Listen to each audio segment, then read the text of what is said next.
안녕하세요. 투병멍입니다. 오늘은 여러분들께 공유해드리고 싶은 새로운 소식이 있어서 이렇게 카메라를 켰는데요. 이미 알고 계시는 분들은 알고 계실 수도 있는데, 지난주죠. 저희가 이제 잘 알고 있는 백신 회사인 아스트라제네카라는 영국 제약회사에서 백신을 개발하던 기술을 이용해서, 그러니까 코로나 백신을 개발하던 기술을 이용해서 암 치료 백신 기술 개발에 돌입했다는 내용이 있었어요. 이제야 막 임상 단계를 시작한 상황이긴 하지만 우리 암 환자들한테는 이런 치료제 개발 소식 하나하나가 좀 소중하다 보니까 매우 잘된 일이라고 좀 생각하고 있었는데요. 오늘 아침에 기사들을 좀 찾아보다가 또 새로운 소식이 있어서 지난 그 아스트라제네카 백신 소식과 그 다음에 이번 소식을 좀 엮어서 여러분들께 소개해드리면 좋지 않을까 해서 이렇게 카메라를 켜게 됐습니다. 좀 여러 기사들을 읽어보기는 했는데 내용들이 조금 많이 어렵더라고요. 일단 의학 전문적인 용어들과 그리고 그 의학 상식들이 좀 많기 때문이기도 하고, 보통은 기자들이 이런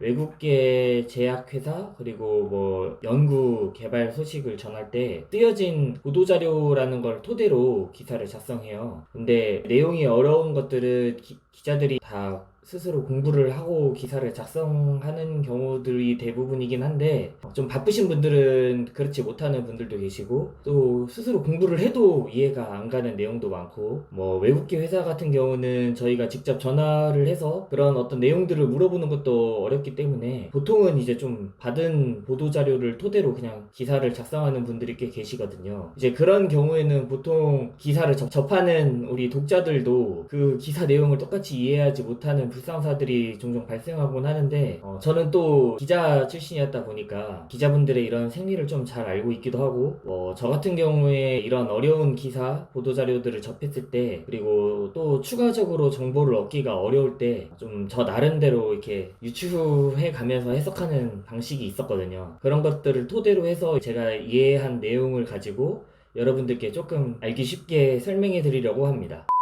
첫 번째 기사는 지난 일요일이었죠. 9월 5일날 아침에 나온 기사인데, 아스트라제네카에서 백신 기술을 개발해서 G한테 임상 실험을 했더니 G가 가진 암세포 크기가 82% 줄었다. 이게 암 치료에 혁명이 될까라는 제목으로 쓰여진 기사입니다. 내용을 보시면 코로나 백신을 만든 기술이 암 치료에도 활용될 수 있다는 연구 결과가 나왔다. 백신이 인체 면역 체계가 코로나 바이러스와 싸우도록 한 것처럼 암세포도 공격하게 유도한다는 것이다. 코로나 백신은 코로나 바이러스의 유전자나 그 유전자가 만드는 단백질을 인체에 주입해 면역 반응을 유도하는 원리다. 연구진은 코로나 바이러스의 돌기를 만드는 유전자를 침팬지 아데노 바이러스에 집어넣어, 침팬지가 가진 어떤 바이러스 체계인가 보죠. 거기에 집어넣어서 인체에 전달했다. 이번 암 백신은 같은 방식으로 면역 반응을 이끌어냈다. 면역 치료는 환자 자신의 세포 독성 T세포로 암세포를 죽이는 방법이다. 일부 환자는 이런 T세포가 워낙 적어서 면역 치료에 한계가 있었는데 이번 백신 기술로 이 문제를 해결했다. 연구진은 코로나 백신에 쓴 바이러스 벡터로 마지 단백질을 만드는 유전자를 전달했다. 마지 단백질이 암세포 표면에서 면역세포들을 유인하는 붉은 깃발 역할을 한다는 사실을 알아냈다면서, 백신을 투여하자 암세포를 공격하는 T세포가 늘어났고 건강 세포까지 공격하는 부작용의 위험도 줄어든다고 연구진은 밝혔다. 그러니까 이게 무슨 얘기냐면, 아스트라제네카에서 백신을 연구를 할 때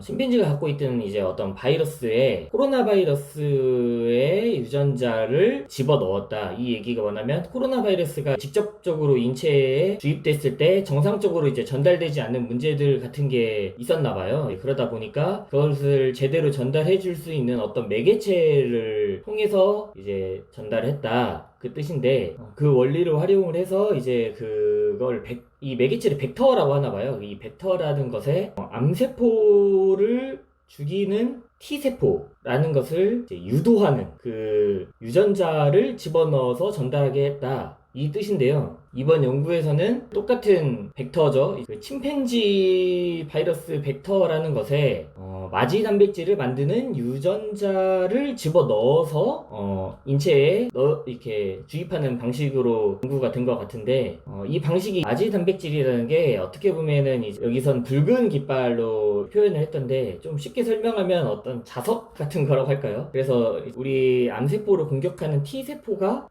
암세포에 모이도록 할 수 있는 자석을 암세포로 집어넣는 거죠. 암세포 쪽으로. 그러면 그 암세포에 마지 단백질이 만들어지기 시작을 하면서 그게 자석 역할로 T세포를 모으기 때문에 이 T세포가 또 암세포로 공격을 해서 암세포를 죽이는 방식, 이런 방식을 사용하고 있는 것 같은데요.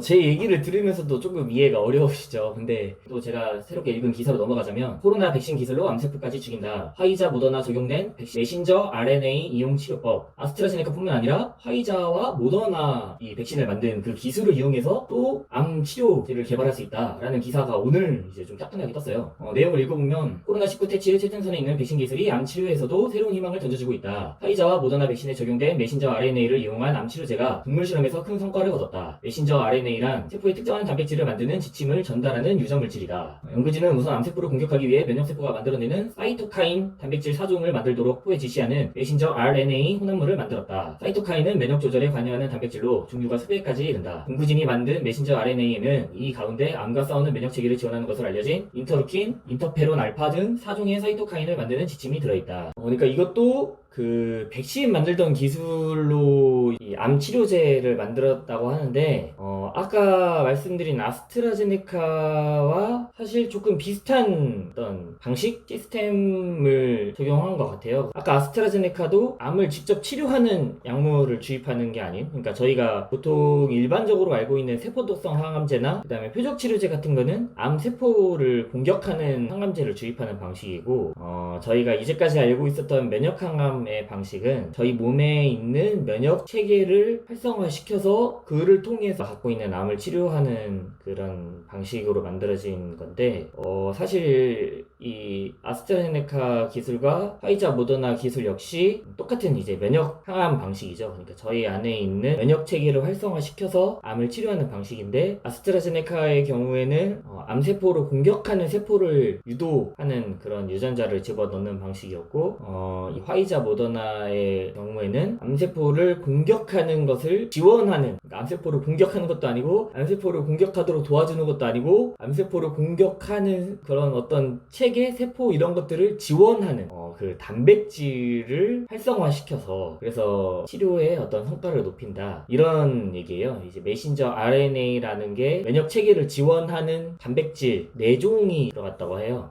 그런 방식으로 만들어진 면역 항암제의 방식이고요. 이것도 기사를 좀 더 읽어보면은 메신저 RNA는 흑색종 세포에만 투여 있는데 흑색종뿐 아니라 폐암세포까지 이제 억제하는 반응이 일어났고, 메신저 RNA에 의해서 이 활성화된 면역 세포가 떨어져 있는 종양들까지 공격하는 일이 발생했다고 그래요. 부작용은 따로 나타나지 않았다고 하니까 이것 또한 이제 굉장히 중요한 일일 것 같고요. 이 연구진 쪽에서는 흑색종, 폐암 이런 것뿐만 아니라 유방암과 같은 이제 고형암 환자들에게도 효과가 있지 않을까 생각해서 안전성 시험을 시행하는 단계고, 아직까지는 부작용이 나타나지 않았다고 하더라고요. 한 가지 문제는 이 방법은 종양에 직접 단백질 메신저 RNA라는 거를 주입해야 한다고 그래요. 그러다 보니 피부가 가까이 있거나 피부에 있는 종양에만 적용할 수 있는데, 제 생각에는 이제 흑색종 외에도 유방암 같은 경우들은 이제 좀 피부가 가까이 있는 경우들이 있다 보니까 가능하지 않을까 싶은데, 앞으로는 또 꼭 그 피부에 가까이 있지 않더라도 다른 방법들을 통해서 이제 깊숙한 고형암에도 치료할 수 있는 방법들을 계속 연구할 거라고 하더라고요. 어쨌든 이거는 좀 아직까지는 한계로 남아있는 것 같고, 제가 오늘 이 두 가지 말씀드린 이 치료제 개발 얘기 중에서 조금 제가 공부하면서 희망을 봤던 것들 중에 하나는 먼저 말씀드린 이 T세포라는 거 있죠. 이 T세포가 암세포를 공격하는 세포로 원래 유명했었는데, 그럼에도 이 T세포를 좀 완벽하게 활성화시키지 못했던 것들은 우리 일반 암 환자들마다 이 T세포를 갖고 있는 양도 굉장히 다르고, T세포를 활성화시킬 수 있는 방법에 대한 연구가 조금 부족했다 보니까 그런 거를 가장 잘 활용할 수 있었던 것이, 그렇게 오래된 얘기는 아닌데 CAR-T라고 해가지고 T세포를 활성화시킬 수 있는 방법 중에 하나인 게 개발이 된 게 있어요. 이제 미국에서는 꿈의 항암제라고 불리기도 했던 CAR-T 치료 방법인데, 최근에 5월쯤인가요? 이제 삼성병원에서도 이 CAR-T 치료가 도입됐다는 얘기가 있었고, 한 가지 조금 안타까웠던 것들은 이 CAR-T 치료가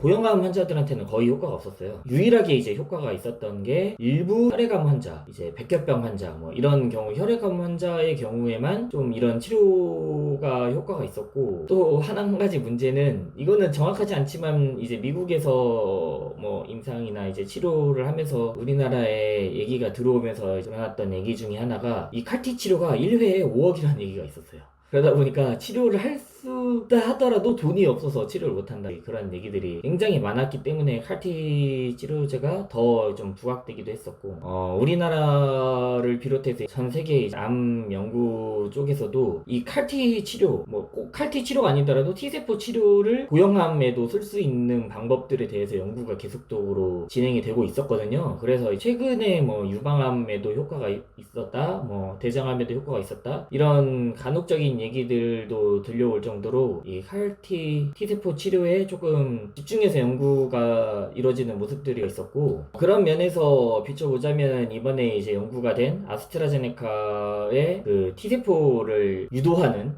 단백질이 아니죠, 유전자였나요?